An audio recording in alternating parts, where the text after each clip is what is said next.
Good evening, everyone, and welcome to our webinar, Farming Opportunities in the Current Food System. Quick shout out to USDA, National Institute of Food and Agriculture. This work has been funded and supported by a Beginning Farmer and Rancher Development Grant from USDA NIFAS. So big shout out to them for supporting the work and supporting new and beginning farmers around the country. Tonight's webinar is our third and final webinar in a three-part fall series that's tailored to provide information to new and beginning farmers. And so the first two webinars that we had were Farming Realities webinar, but also a Growing Your Farm Business webinar, where we brought in young, new and beginning farmers just to talk about some of the things that they were experiencing, but also the work that they're doing on their farms. And so overall, what we seek to do with this webinar series is to provide realistic information to individuals that are interested in farming and agriculture and the food system. And so what we want you to know is whether you have access to a fourth of an acre or have access to 100+ acres, there's a place for you in this food system in Louisiana. And so today's goal with our great panelists that we have with us today is to discuss opportunities for new and beginning farmers in the current agriculture and food system climate, but with a specific focus on what's happening here in Louisiana. And so we have some great panelists with us today, and we'll go ahead and jump into this. Our first panelist is Marguerite Green.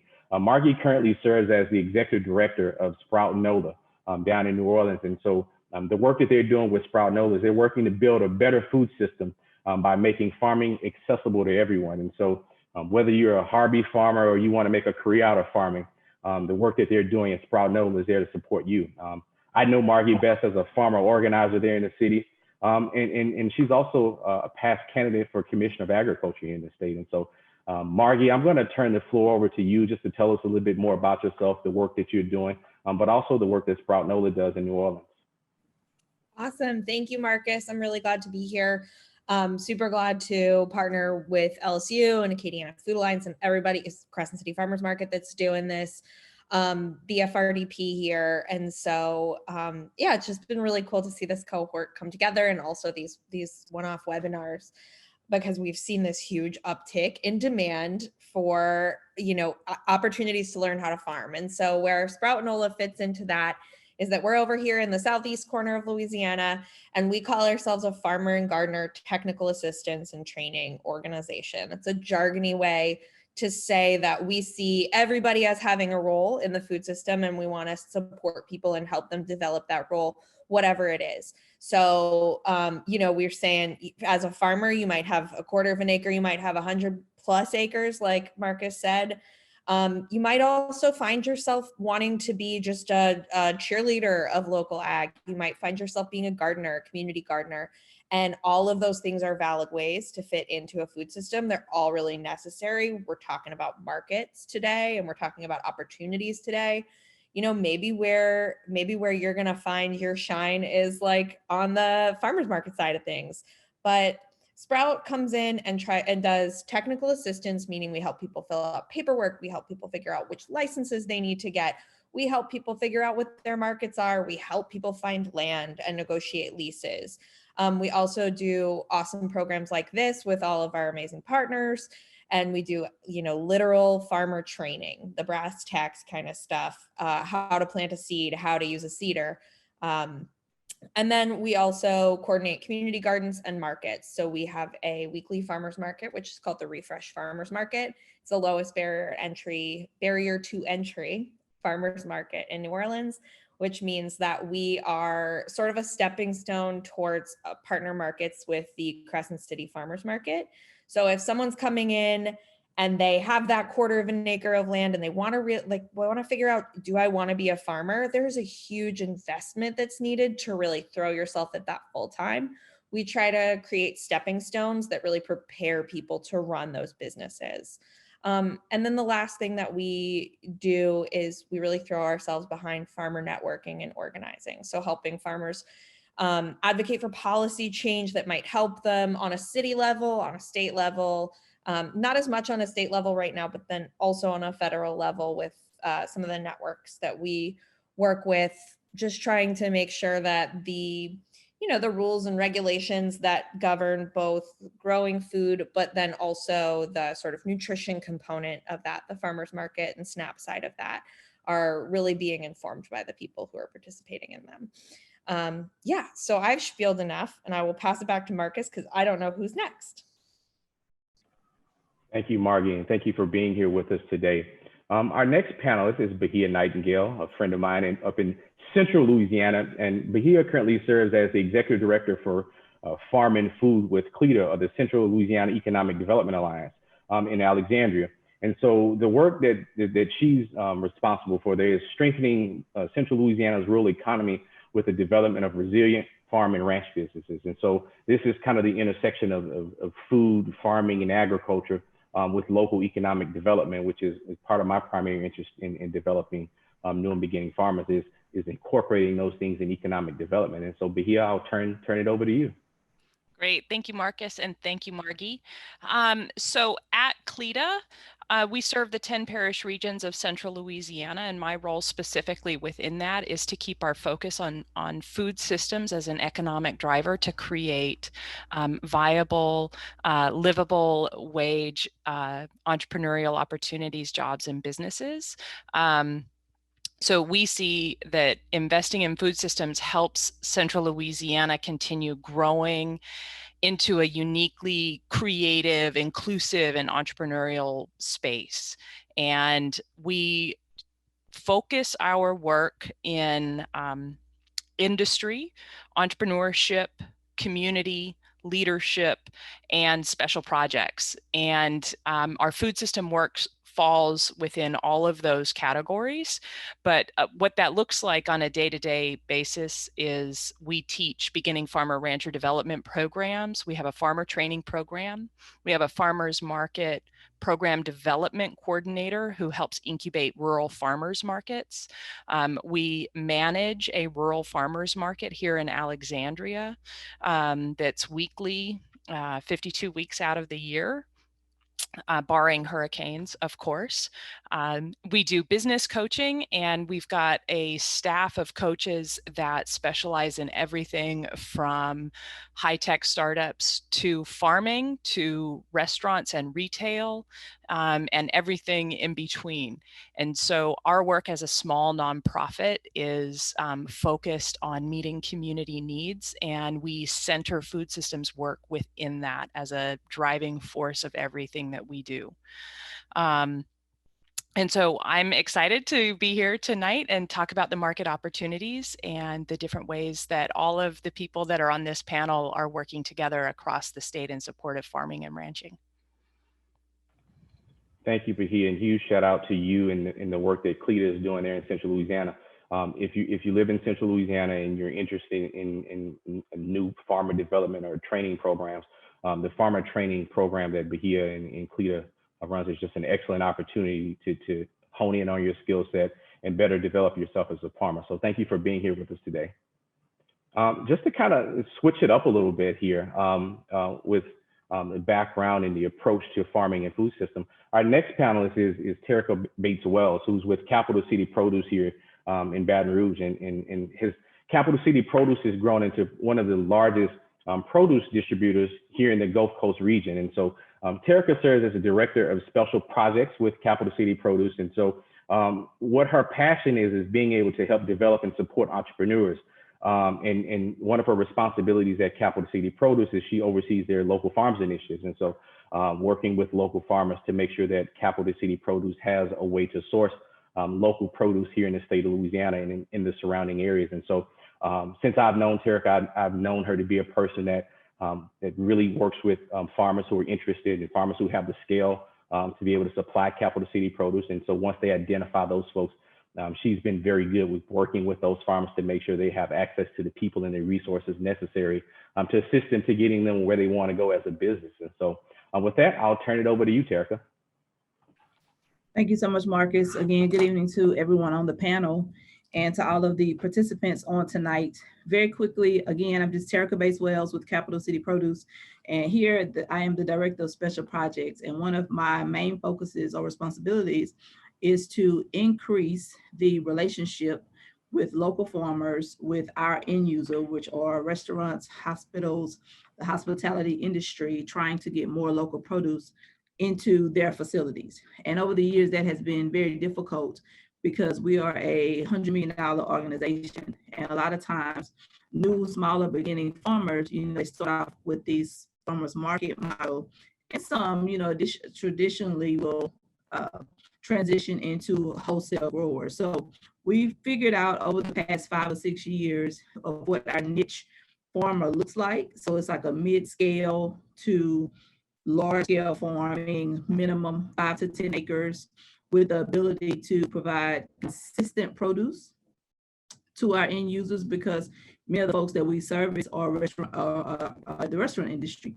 So if they take a risk and put your product on the menu, then they need to make sure they can get it on a consistent basis. And so sometimes you find that's where the disconnect between local and industrialized farms come in, because those bigger farms, they're just able to consistently have the same product, versus on the local side, you have to deal with weather. We're dealing with hurricanes here, all kinds of things, right? So it's a difficult process, but it is very rewarding.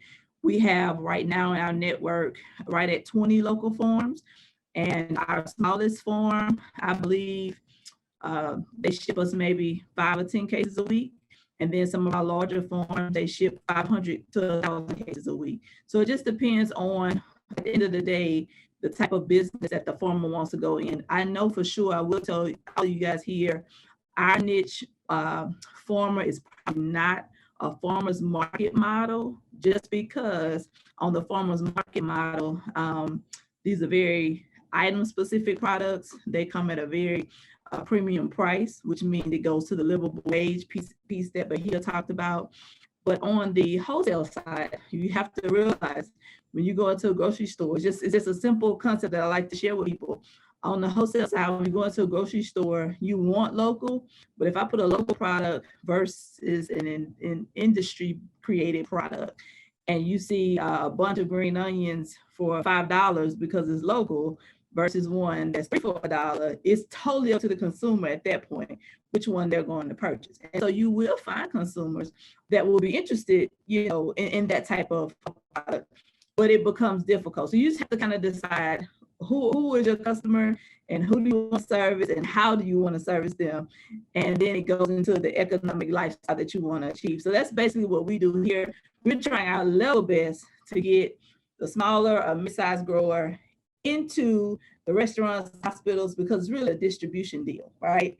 If you're a small farmer, you want to farm, you don't want to deal with distribution. So our sweet spot is if we can get you up to scale so we can at least buy the product, we can get it into our facility, and now we've exposed you to over 3,000 customers. You just have to have the capacity to service some of them. Of course, not all of them, but that's basically what we do. So we're trying to support farmers to get them to a place so we can get their product through our supply chain out to the end user in the smoothest process possible. So that's what we do on a regular basis. And we'll talk about that a little bit later.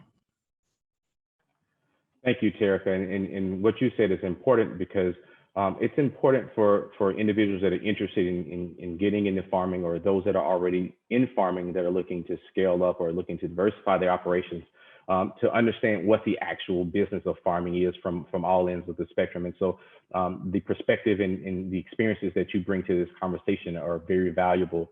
And what we're seeing is that, we have folks that are interested. They have 40 plus acres at their disposal, and even hundreds of acres, but just don't know what to do with it. And so the perspective that you can bring from the standpoint of Capital City Produce is very valuable to this conversation. And thank you for being here.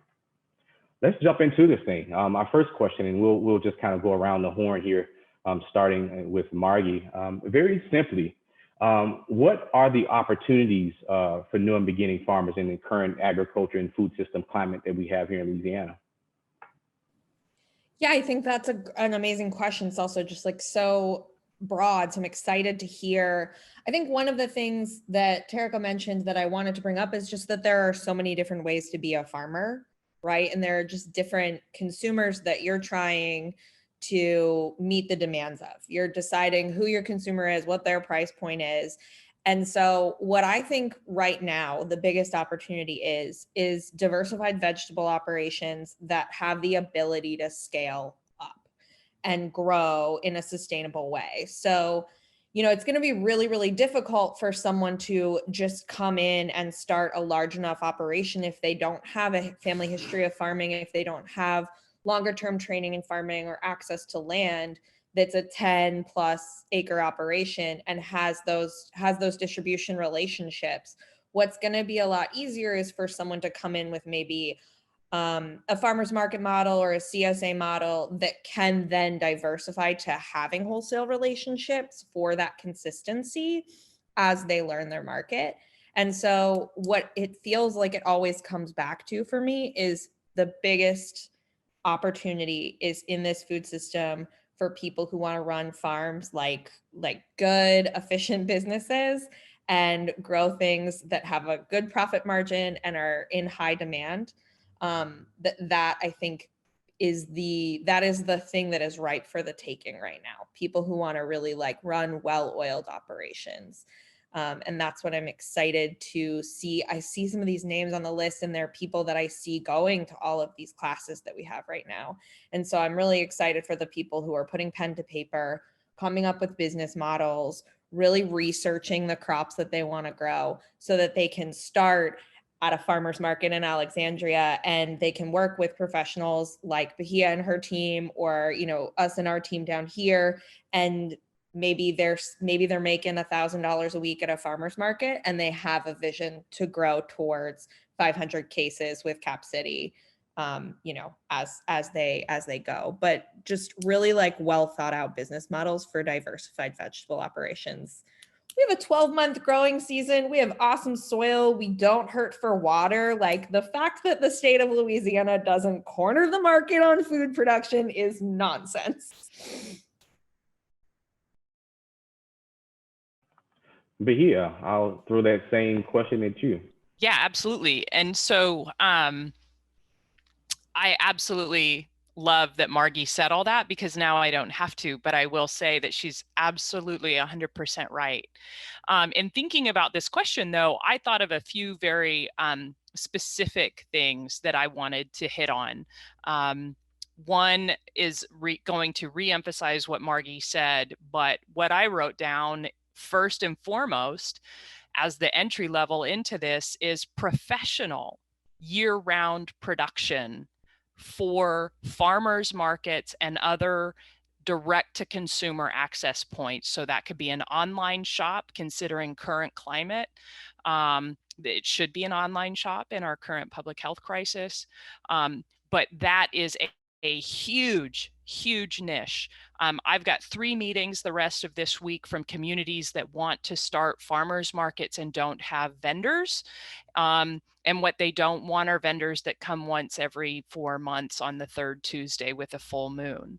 They want people that are going to show up every week, 50 to 52 weeks out of the year, because that's what works when we're getting shoppers to shop. So the direct consumer market is desperate for professional year-round producers. And because this is agriculture and not fruits and vegetables, the other thing that's a huge opportunity right now is livestock kill and processing facilities. This is a very high cost investment startup, but you have to believe that this is a significant bottleneck in the food system in the state of Louisiana. And that's not unique in the nation. This is true all across the nation, that we need more state and USDA inspected kill and processing facilities, and Louisiana is primed for that. All of us know ranchers who struggle because they're selling their beef for bones because they're waiting on pasture to the point where they can't cut them into steaks legally anymore. So we have a huge opportunity there, and that's again a very real opportunity, but a very high cost opportunity. And I recognize that that's not for everybody. But mobile units with university support would be a great opportunity here, and that's one that we're all aware of and would love to find the right entrepreneurial group or perhaps cooperative to address that market need. That's a very high profit area in the food system as well. And then the third and final one as a specific example is mid-market agriculture, which is where Terreca comes in, which is source identified, storied product for wholesale. So scaling beyond direct to consumer into wholesale and bulk production, but maintaining the ethos and ethics of the direct-to-consumer market. So it's food with a story and a face behind it. It tends to uphold the same values that the typical direct-to-consumer customer is demanding. They want to know who grew it, how it was grown, was it humane, were the farm workers treated well, did the animals die painlessly? All of those characteristics in the value system of the food are identified in a mid-market agriculture market, which is where Capital City Produce is one of our best partners in the state for mid-market ag. But that demand is present with all of the produce wholesale buyers in our state, whether it's grocery store, restaurant markets, national distribution. And Margie hit it on the head. We have the climate, we have the water, and we have land.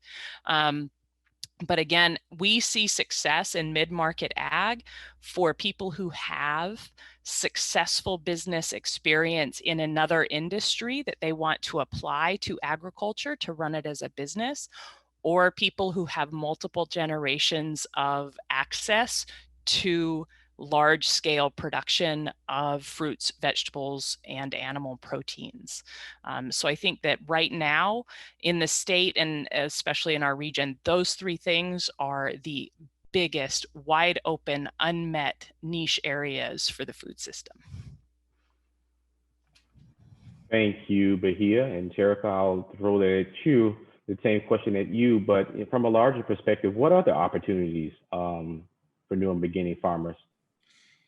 You know, that's always a tough one for me. That's always hard because what I found is I 100% agree with what the lady said before. The best way to get into the industry, I think Margie kind of hit it on the head probably earlier when she talked about those low barriers of entry into a farmer's market. But what I found is those farmers typically never transition into a mid-sized commercial grower for multiple reasons, right? So you almost have to decide as a farmer early on, who is your customer? So you need to build your business plan from that perspective to say, I want to be a wholesale or a commercial grower. Your model is going to be totally different. So that I would say, just the opportunity is there for a farmer's market, CSA box type style. That's out there because there's a niche consumer base that likes that type of product. They want to know the farmer. They're willing to pay premium price. But as you grow to that mid-size, mid-scale, one thing you have to realize, if you're a mid-size farmer, you're probably at the cusp of being able to sell to Capital City, but not probably full time, because you're going to have to do some price negotiations so you can get it into our consumer base, versus if you have the capacity to deliver yourself, if you have the capacity to build your own customer base, and Cap City will come on the back end to say, if you have surplus, we can purchase those items once you get to a point where you can't get rid of the product on your own. That's what I consider mid-size. But once you get to commercial level, you basically base all your pricing off of the market. You have the ability to deliver, or you're in some type of location to where we can get the product from you and deliver it still at a fair price to the farm. So those are like the three things. You have to decide if you're a farmer's market type CSA box farm, or if you're mid-scale, willing to put in the work to create your own customer base. And then if you have surplus, you begin to transition to commercial wholesale, or you come in and just decide, like Bahia said, if you have that history of farmers in your family, and you have access to land, and you have the equipment, because it's a huge investment. It's a huge investment that takes a while for you to see profitability. So those are the opportunities there. You just have to decide which avenue you want to go down. Thank you for all that great information. And I think one of the key things that Terreca said there is the importance of writing a business plan and mapping out what your farm business is going to be, so you can have a roadmap to get you to whatever point that you want to get to as a farmer. One of the greatest examples that I've seen is I met a farmer in North Carolina last year. He's a construction worker, but had a plan to go into farming, and so he started out farming on about a half an acre and selling direct at farmers market, and got up to about 5 acres and realized that he had tapped out on his market potential at farmers markets and wanted to expand larger. So he eventually scaled up to about 80 acres and is now no longer selling at farmers markets and now only selling directly to grocery stores. And he had, the vision and the model to a point where this same guy who grew up, born and raised in North Carolina, bought 20 acres of land in the Dominican Republic and is now going to grow avocados in the Dominican Republic and import those back into the United States and sell them under his farm brand. And so I say that to say that, even whether or not you start small, if you have a plan and a vision and map out your path to success, it can be done. And so, the sky's the limit, and the market opportunities are available for anyone who wants to engage in agriculture and farming. Which leads us to our next question. And Margie, I'll go back to you on the first one, first with this. If a farmer is looking to start or expand or diversify their operations, what advice can you give them in making their choices on what to grow? Yeah, so I am going to say this is my hot take. I'm going to say the exact opposite of a piece of advice that I hear as the answer to this question sometimes. I have many times heard people say, grow what you like to eat. And I don't, sorry, can you hear me? Am I hearable? Okay, great. I've heard people say, grow what you like to eat. I'm going to come in and say, don't grow what you like to eat. I mean, you might end up growing what you like to eat, but that's not really that great of a place to make a business decision from. And so what I think the best and most informed way to make a choice like this is to kind of work through something that Bahia was just talking about with those processing facilities. You want to figure out what's missing, like what is possible in our environment that is in demand. So you can find that out from talking to ag professionals. You can find that out from talking to people like Terreca. You can find that out from talking to market managers. You're going to want to come in a way that is very serious, right? You don't want just a one-off like, hey, what's missing from this market? Because people ask that a lot and they don't go anywhere with it. So you want to say like, I am looking on this timeline to start an operation. I'm trying to do the work of making this happen. What is missing from this market? But then you want to take that a little bit further, which is what is the profit margin of the thing you find out is missing? And is there a market for that thing, right? Or is it anecdotally people are just asking about it? And if there's not a market for that thing, can you be the person that develops that market? So another thing I hear a lot is that people will be like, you can make so much money on goji berries, or you can make so much money on, I see Bahia laughing, like I hear this one a lot. Or you can make a lot of money on saffron, and you can make money on those things, then they do grow here, but you're going to have to develop a whole new market. And that is a more than full-time job. Like that is the job of an industry with a lobby and staff. So what you're looking for is that sweet spot of what is missing or underrepresented, what sells and what makes money when you sell it. I feel like people love to buy carrots at market. There are never enough carrots at market when carrots come to market, but you can't run a business just selling carrots. So there's just a line of questioning that you need to have to make that decision. One of the things I think about a lot is artichokes. Down here in South Louisiana, artichokes grow really well. And if you hit the timing right, and when they come to market, they're snatched up and they have a high price point, and they're gonna have a high price point in the grocery store. They're gonna have a high price point at market. I am not saying that someone should be an artichoke farmer, but I think if you asked a question during artichoke season, how is this going for you? For the vendors who have put a 50-foot row down, they're going to say, we could use more artichokes at market. So yeah, it just requires asking the wisdom of the people who are doing the work and then taking the questioning a couple steps further. The other thing I'll say, and I think probably everyone on this call has felt this burn a couple times, and maybe there's an answer that I just don't know yet, because frequently there's an answer I just don't know yet. There is not a comprehensive local food marketing study. Okay, thank you. You guys are shaking your head. I'm like, is there a tool we haven't shared? And there should be. We have no way to tell someone what is missing in this market. I wish I could just slide a piece of paper across my desk to a new grower, but I can't. It takes a lot of legwork to figure out what you want to add to your business or what you want to start growing. So I'll throw it to everybody else now. Bahia? Yeah, so I think that this is my least favorite question, and it's almost always in the top 3 questions when I work with a new and beginning farmer or rancher. Tell me what to grow. And Margie really gave some very great, very clear examples of how to approach it. And we do something really similar in our program. I use a Venn diagram in our class because in college, a professor told me that if you want to look smart, the first thing you do is you draw a Venn diagram on the whiteboard.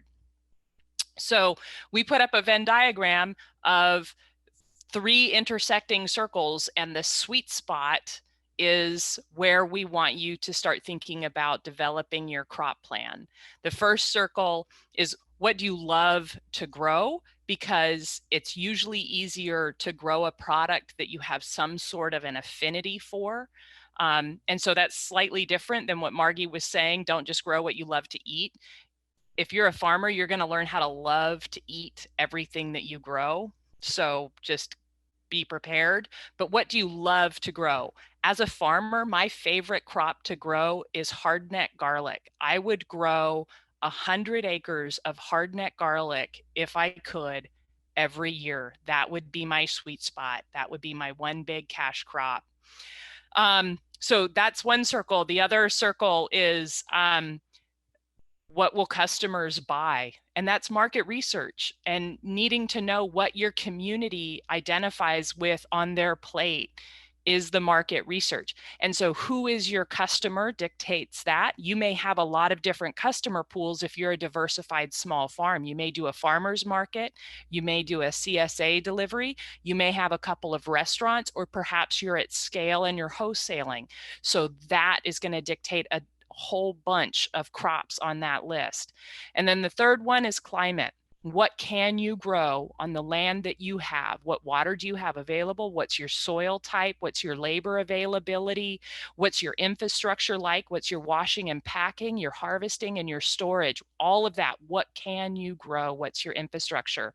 Where those 3 circles intersect. So I make my students write very comprehensive, very long lists for all 3 of those areas, and then identify the things that are on all 3 lists. And that's where we start to do a crop plan. But then we also encourage our farmers to experiment with 5 to 15% of new products developed every season. So that creates a pressure to constantly be doing market research, constantly be understanding what your infrastructure has the capacity for, and always expanding your horizons of what you might like to be growing and producing on your farm. And so that's a very hard, very complex answer to a very, very simple question, which is never what our beginning farmers and ranchers or any of our entry-level or pre-emerging entrepreneurs want to hear. It's the same thing if someone comes in and they say they want to start a farm-to-table restaurant. What do I put on my menu? And it's like, oh, right. You want a 5-minute answer and I've got a 5-month program.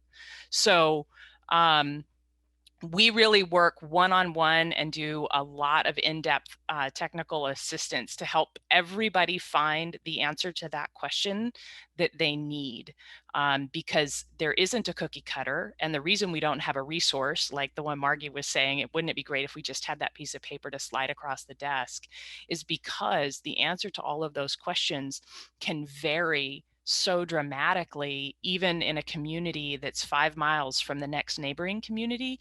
Those things are all going to be very, very, very different. And so we don't end up with a lot of cookie cutter resources. until you get into wholesale, until you get into scaled up production of a more limited selection of crops, which is where Terreca and Capital City have the list of things that they can slide across the table and tell you what to grow, which is why I love working with Capital City. So I'm going to turn it over to Terreca to take it from there.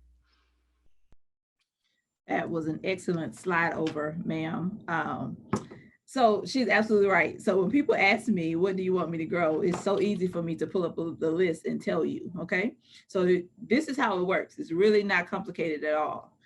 You have to understand commodity items versus niche items. I'll say that all night.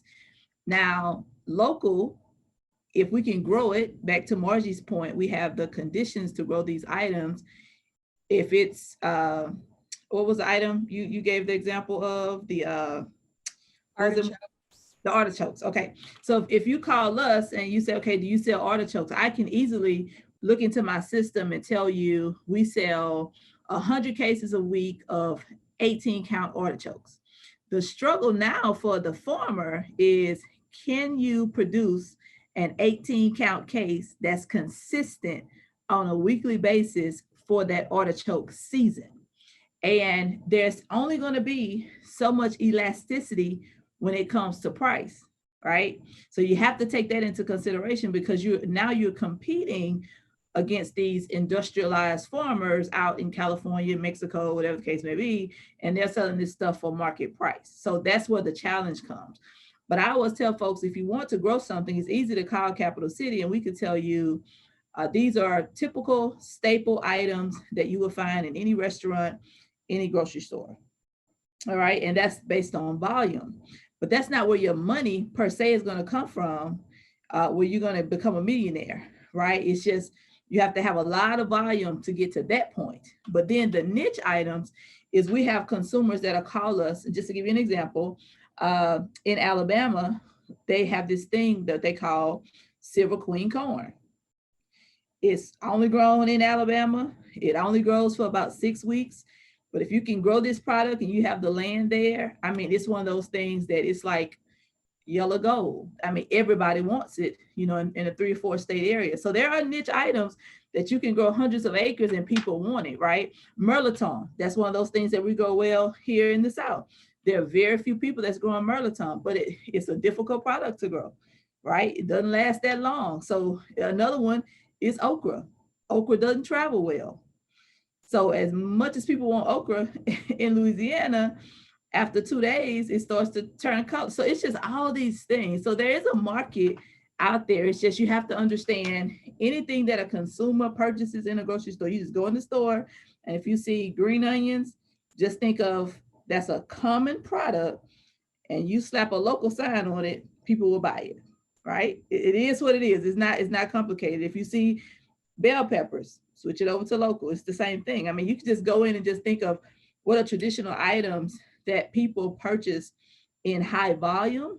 Just figure out if you can grow it in the South, and if you can compete from a pricing perspective, right? Make sure the market isn't saturated already. But that's a very easy thing to do. The other thing is, the product that you decide to grow, you have to make sure that it can be easily substituted if you run out on the local level. You have to even think at that level.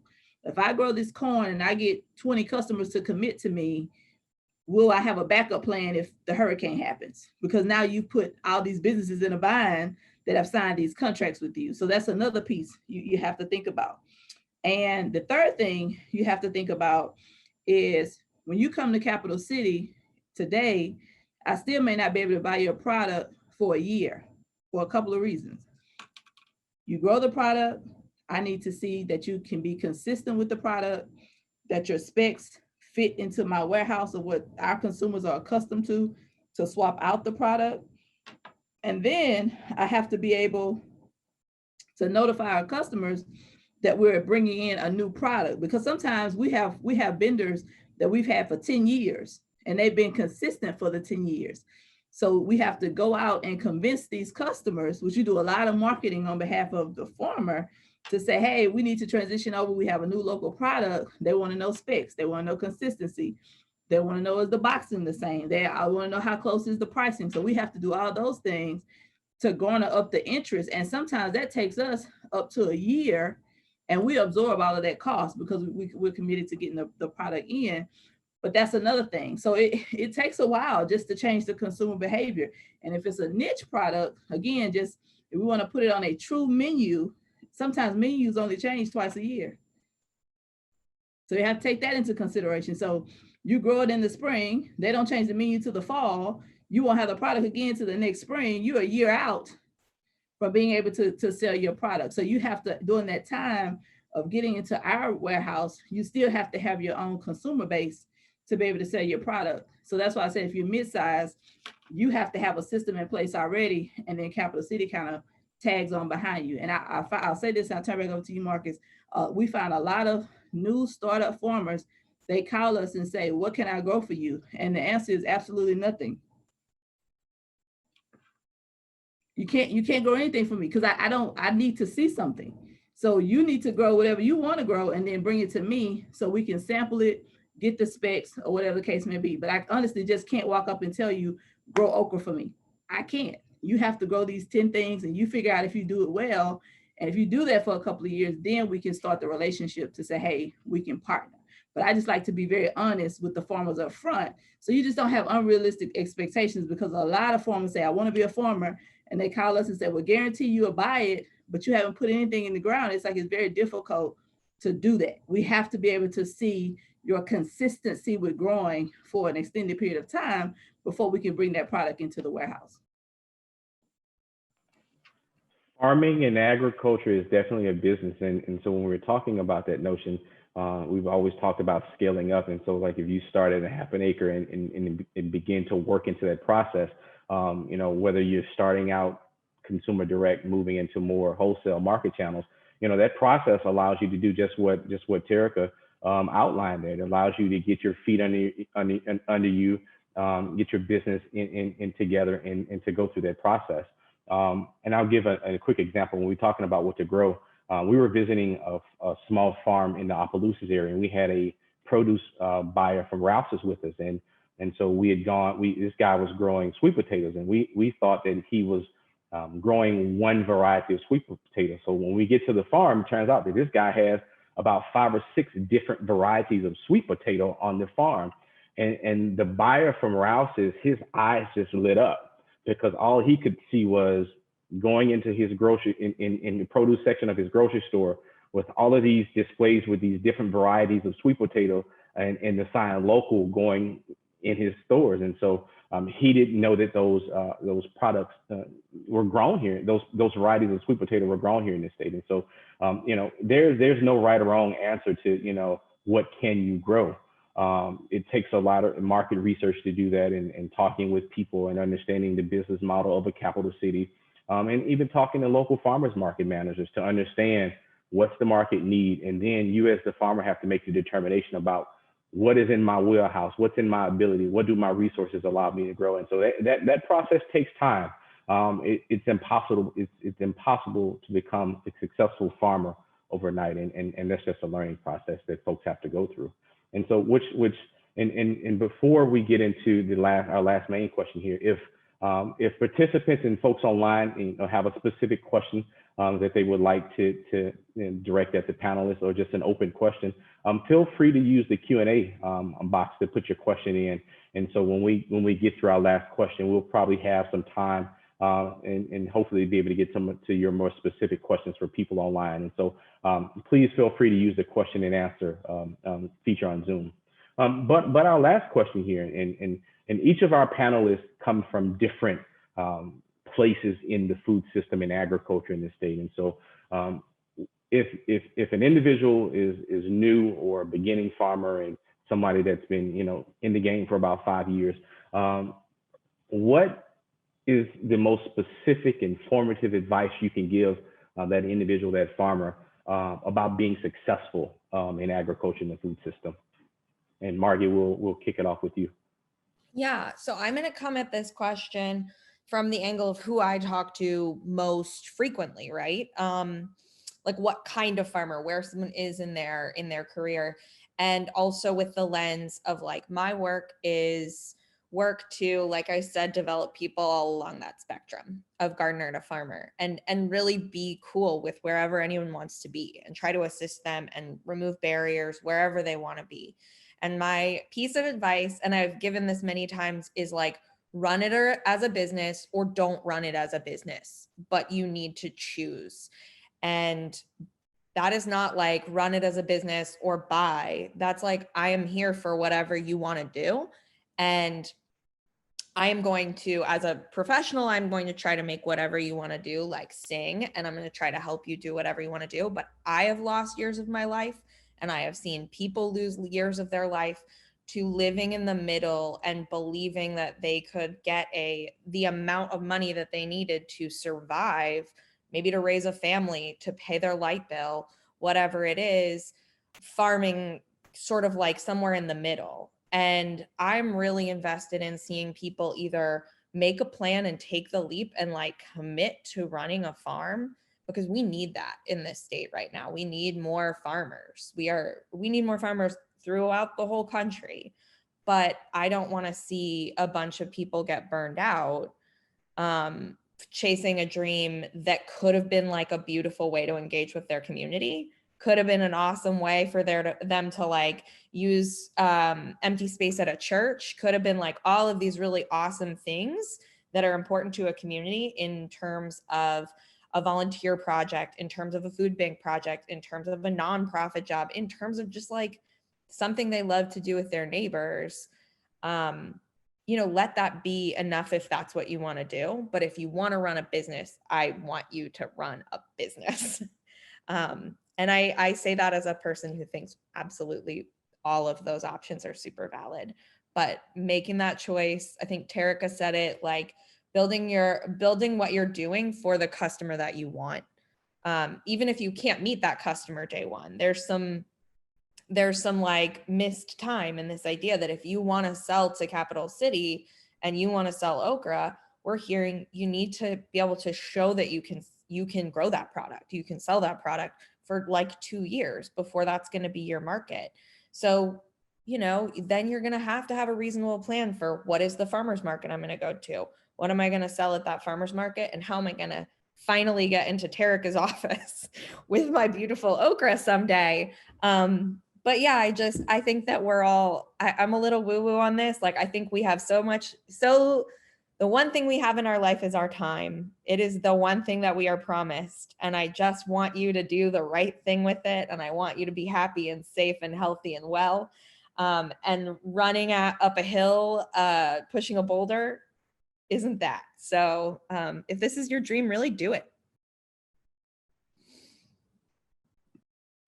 Bahia? Yeah, absolutely. So when I was thinking about this question, especially, the word in the question that stuck out to me was successful. So as a business coach and also as a farmer, and as someone who works almost exclusively with farmers and ranchers and in food systems policy, that's an important question, is how do you define success? Do you define success as forming a cooperative that operates outside of capitalism, that is meeting nutritional needs in your family and maybe a few families near you? Or maybe you have a goal of feeding a lot of families near you, but outside of the exchange of money and all of the things that go along with capitalism. That's great. If that's how you're defining success, I'm going to work with you to figure out how to meet that success goal. But just like Margie just said, if your goal is to grow and sell food to people, then as your business coach, I'm going to sit with you and make you get your act together. I'm going to hold you accountable to that driving factor of success. So you could define success under business terms, community development terms, lifestyle terms, financial terms. There's so many different ways to describe success. And so my job, what they pay me to do, is to make sure you're successful, which means you get to decide what that is, and my role is to help you get there. And what's important to me is that we're growing food that's safe and nutritious and in demand in our state, in our community, on my street, on your street. Everybody eats, and we can do a whole lot better as a state. We are a tiny little state. We know everybody here, right? The 6 degrees of separation in Louisiana, it's like 1.5. So, you know, and I'm not even from here. I've lived here 4 years and I feel like I'm already down to 2 degrees of separation. So like, we can do this. There's this huge demand, and we have resources. The universities have risen to this food systems work so well in Louisiana, Southern and LSU both, extension agents, nonprofit agencies, and businesses like Capital City are all putting resources here because we recognize this need. So I think the most specific and formative advice is to make sure you know what your definition of success is. Because if you don't understand what that is, then we won't either, and so we can't help. And that's, again, there's no easy answers. This isn't cookie cutter work. Food systems work is slow and messy because it's driven by so many different factors. This isn't building a better mousetrap. This is food and agriculture. So it's climate, it's environment, it's weather, it's people, it's markets, it's access, it's transportation. There's so many aspects to this that make it very complex. But we have an amazing team in this state that's dedicated to making your vision of success work. So we're here for it. Terreca, from your perspective. I think I have two answers.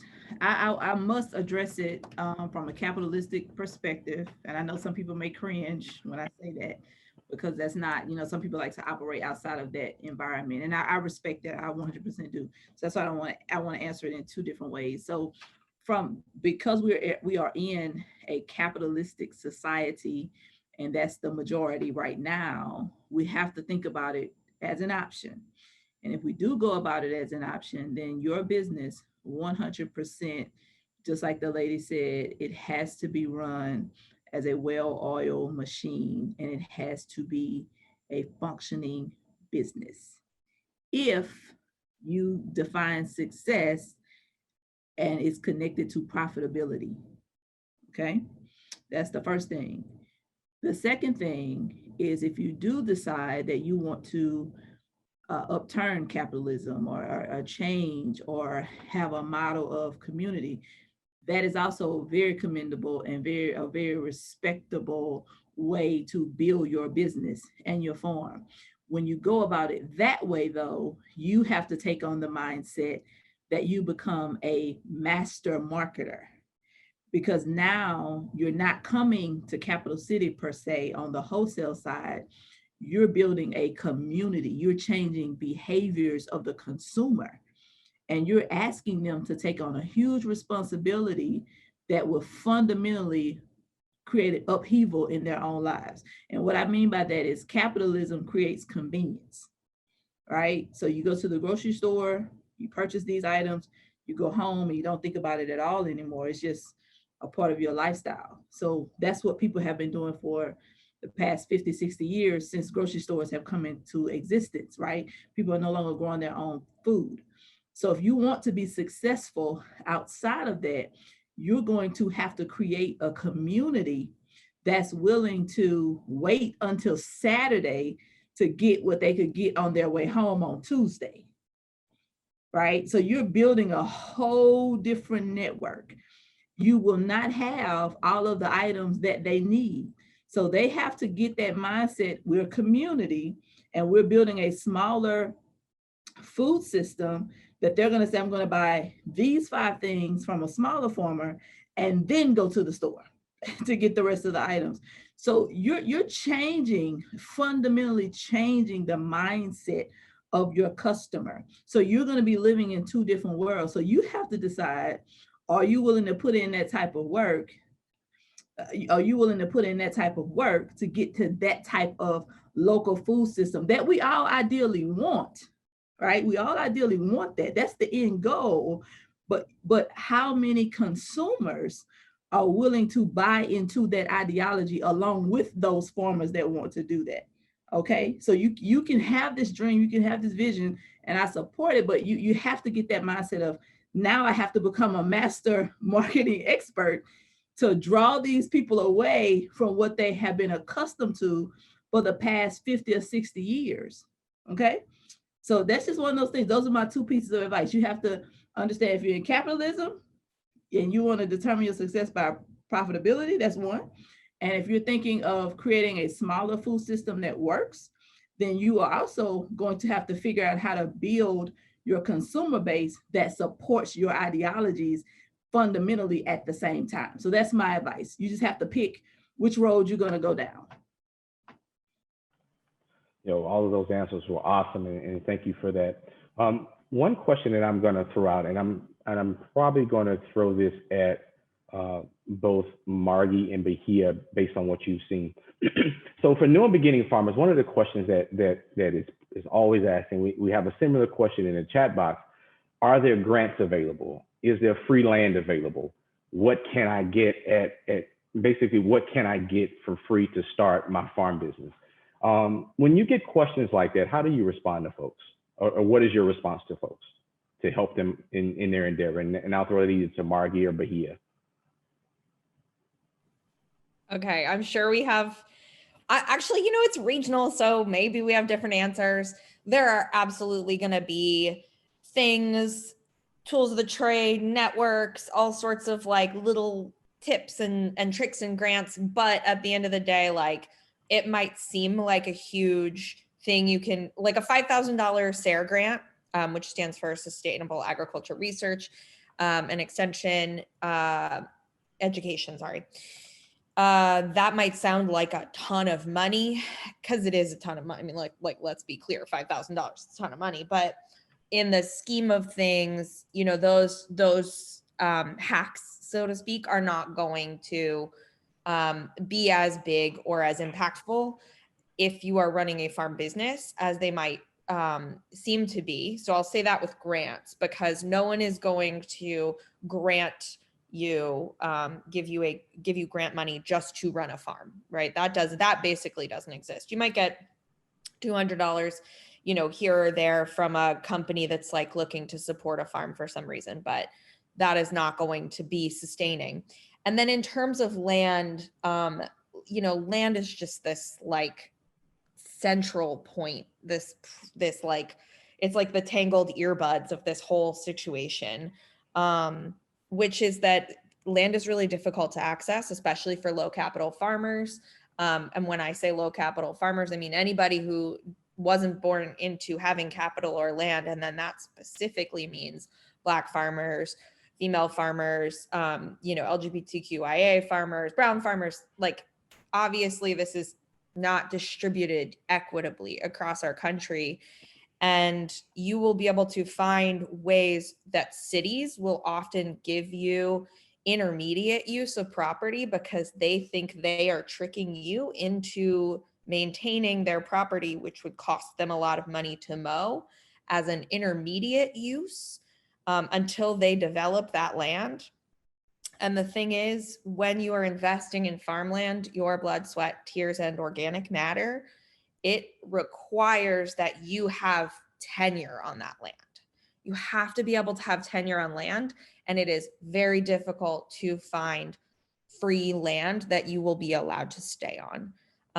It'll take 5 years to build any sort of usable soil on a city lot if you don't have a bunch of money to truck in compost.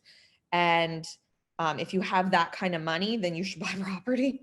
And so, I think just remembering that a lot of organizations that will market that they have free land, they think they're getting one over on you. And if you think you're getting one over on them, you might be wrong. Bahia, anything you want to add to that? Yes, absolutely. So much. So, this is America. And if you want to start a business, No one's going to give you money to do that. That doesn't happen in any industry. But it's not unique to farmers that people say, I've got a great business idea. I would like the government or my community or someone to give me money so I can actualize my business idea. I hear that all day, every day. And the answer is, no, you don't. If you can't start your business without a grant, then it's not a viable business, and you haven't done a business plan that's appropriate.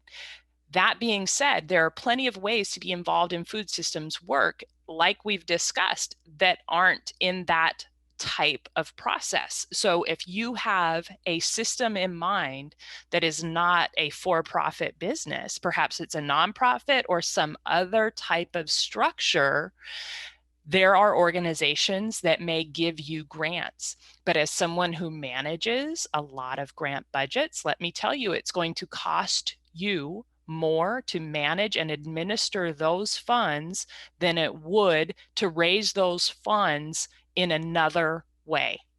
So, and nobody ever believes me when I tell them that, but once you get 4 or 5 grants, and I don't care if they're for $100 a piece or $100 million a piece, you're going to be spending more than 50% of your time administering and managing those funds for the people who gave them to you. They have requirements of you. And once you're doing that, you're not farming anymore. And so you're done. So it's not helpful. Our role, all of these people in this state, we are here as technical assistance providers to help you figure out a plan so that you can do this and you don't need a grant from anybody to do it. You may need a loan because loans are a real part of doing business, and we can help you with that as well. Land access is an issue I've worked on across the nation, and there are so many creative ways to access land outside of buying or leasing it. They all require, just like grant management, they require the building of relationships. There's a huge amount of time investment, whereas if you can afford to just write a check and pay rent or lease or buy land, you don't have to do that.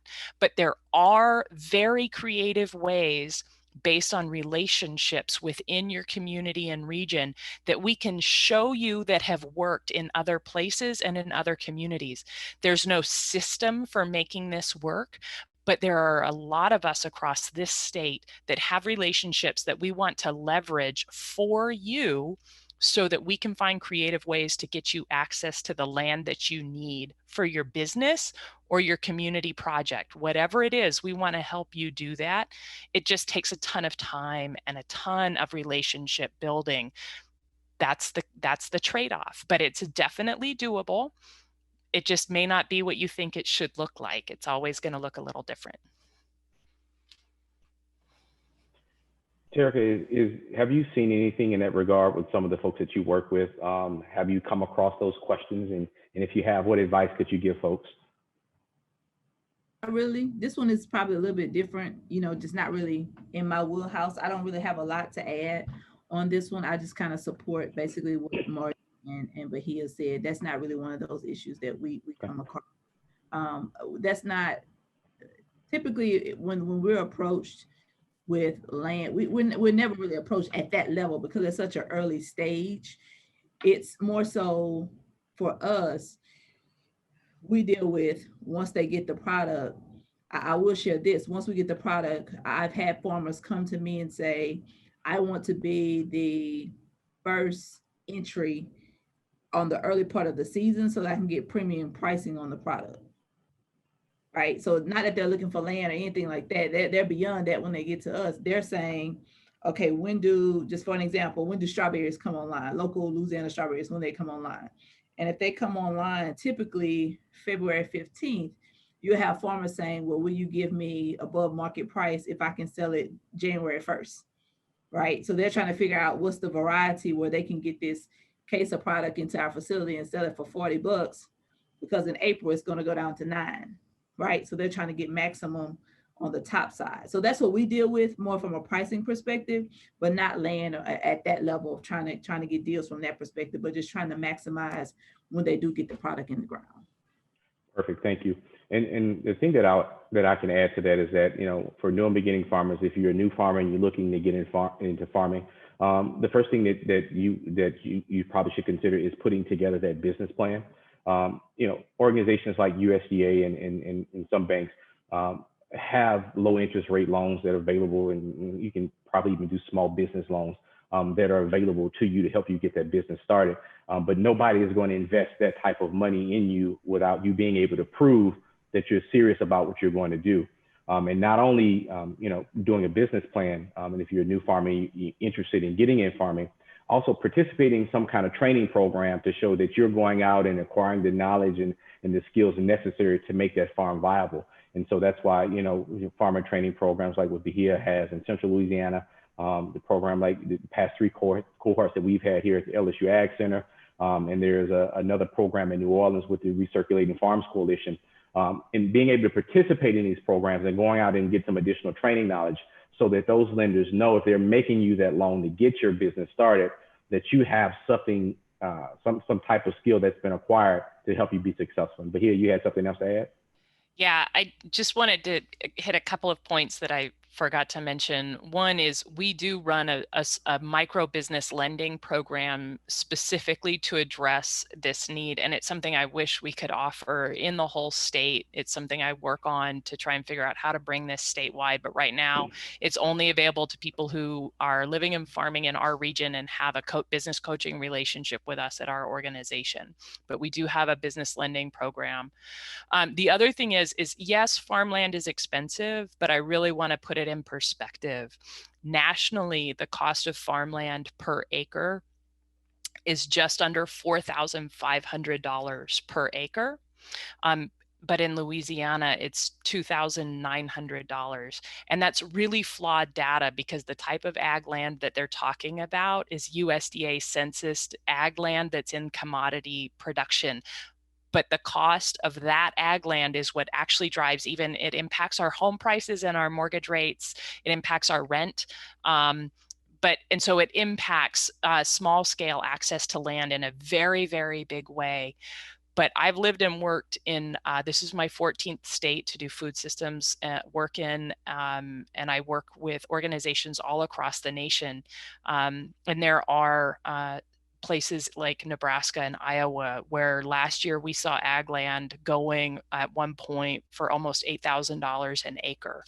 And so that is incredibly high. And here in Louisiana, we're some of the lowest in the nation right now. That's going to change. That's really going to change. Foreign countries and investors and companies are the largest buyers of agricultural production land in the United States right now. More land is owned by foreign countries and companies in ag production than it's owned by American family farms. And so that's going to keep driving that acreage price up. Now is a really good time to figure out creative, cooperative endeavors to buy land. End of rant. Sorry. We're coming up on our end time here. So I just wanted to give the opportunity to go around the horn and for each panelist to be able to give any final remarks that you may have to folks related and advice that you may have for new and beginning farmers. And Margie is as always, we'll kick off with you. Well, here I am again. I want to drill home on something Bahia just said, like one specific word, and I want it to sort of like, it is my central point in all this, like cooperative ways to buy land, collect it. Like she also talked about, having a cooperative around that slaughter equipment.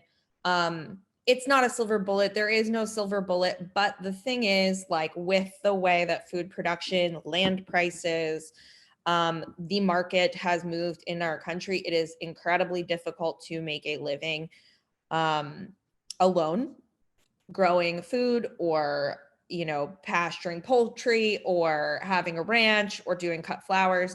This is so much work. And I think we often talk about doing things collectively or collaboratively or communally in terms of running a farm business. And everyone seems to be like, yeah, that's a great way to do it. But then no one does it.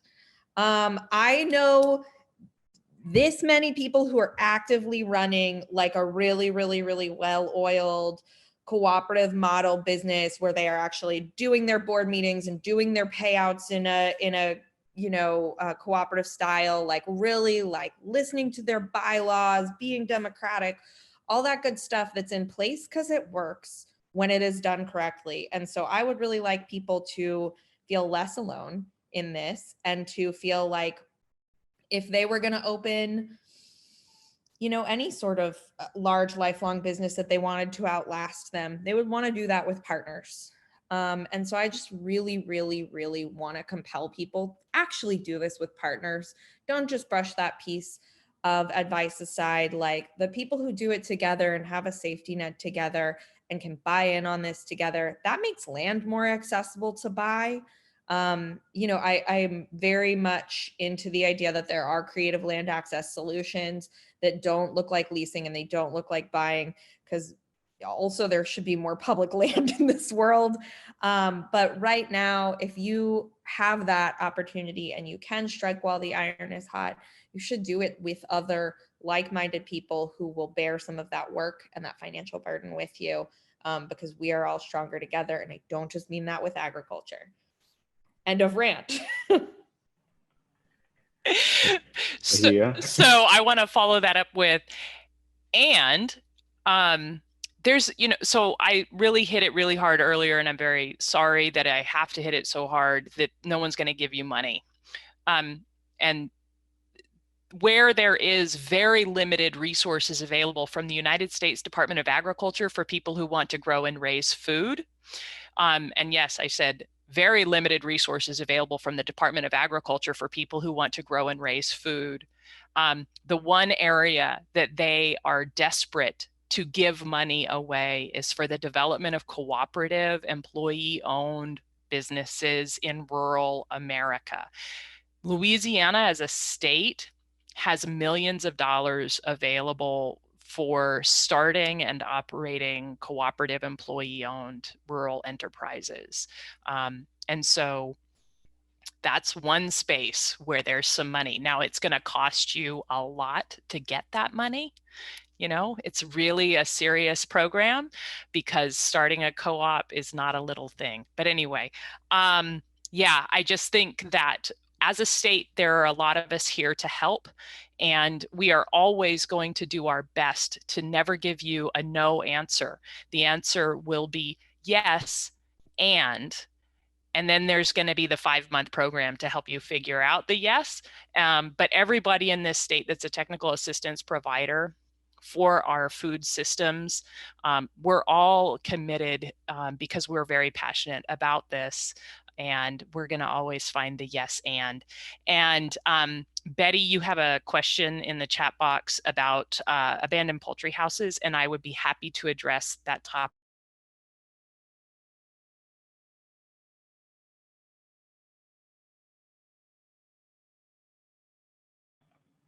Well, Bahia was in the middle of addressing that and we lost her. Hopefully we'll get her back shortly. But Terreca, any closing comments from you? Sure, very quickly. The only thing I want to say is this. If you do decide that wholesale or commercial growing is the way to go, no matter how small your farm is, operate your farm at a level of excellence. Because when you build those systems at a very early point in your farm, it becomes much easier to make the transition when you have larger business partners, okay? So just think about it like this. It's like excellence in farming leads to ease of doing business with your business partners. And what happens that I find, farming is a very emotional deal, because farming, your products are just almost like your children or like your babies. And so you hear people, when we ask them about food safety and irrigation and distribution and cold storage, a lot of times you'll get the response of, it's a great product, I feed it to my family, I wouldn't hurt anybody. That's all fine, but that doesn't work in the business world. But if you understand business, you will be very successful understanding that you have to have standard operating procedures in place. You have to do certain things a certain way on a consistent basis. And if you just form those habits early on and you have that business mindset, you'll be very successful regardless of which route you choose to take. And that was my point earlier about marketing. You set yourself apart. If you want to get to the point of, if you consider success to be profitability, that's how you separate yourself from everybody else, is that you have an excellent business model and you embrace technology, you embrace change, you embrace policy, all those things that come into place, that you really want to play the game at a very high level. So I would just say, start your farm with the mindset of being an excellent farmer. With those comments, I would like to take this opportunity to thank all of our panelists, Terreca, Margie, and we lost Bahia there, but I'll definitely be thanking her offline. The information, and she's back with us. You were finishing your point about the chicken houses. Just, I'd be happy to take that conversation and is an in-depth with anybody who wants to have it, but it's a really long conversation. Perfect. And so with that, we will conclude tonight's webinar. Thank you to everyone who logged on to participate in tonight's webinar. Thank you to our panelists. We will be having a spring webinar, and so by virtue of registering for a webinar series, so by virtue of registering for tonight's webinar, you will also be getting updates and information about the spring webinar series. And so with that, I hope everyone has a good night, has a great Christmas, and a great ending to 2020. And thank you for attending.